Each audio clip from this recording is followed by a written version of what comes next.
চাচু একটা কথা কবো। কি কতে আইছো ভাইস্তে? বসো বসো, বসে কথা কও। চাচু তোমার আর দুঃখের কথা আমি কি কব। আমার খুব রাত্রে শীত লাগতেছে, তা আমার একটা কম্বল আর একটা কিন দিয়ে নিন। কেন ভাইস্তে? তোমার তো সেদিন একটা কম্বল কিনে দিলাম, ঘরে 2-3টে কম্বল রয়েছে, তা আবার শীত লাগবে কি জন্য?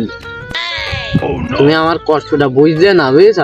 তোমার মানে কই যাচ্ছি, ওই সেই ওই পাড়ার হচ্ছে ওই তোমায় আর আইনে দিলি ভালো হইতো। ভাইস্তে কলে কি আমি এখনো বিয়ে করতে পারলাম না, ভাইস্তে বিয়ে করার জন্য পাগল হয়ে যাচ্ছে। চাচু তা মনে মনে কি ভাবছিস, কিছু কষ্ট না? আরে না ভাইস্তে, তোর ওর সাথে বিয়ে দেব না। ওই পাড়ার ওই যে রহিম আছে, ওর মায়ের সিনথিয়ার সাথে তোর বিয়েটা ঠিক করেছি। মায়েরা তোর পছন্দ করে, একটা R15 গাড়িও দেবে নে। তুই কি করতে যাচ্ছিস? চাচু আমি ভাবছি ওই বিয়ে মেয়ে করতে পারবার না, আমি আসলে বিয়ে সময় ছাড়া আর কারো করবো না।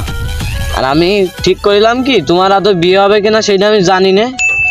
আমি আসলে সময়ের বাপ নেই, সময়ের মার সাথে তোমারও একটা লাইন করে দিতে চাইলাম, আমিও সময়ের সাথে একটা লাইন করতে চাইলাম।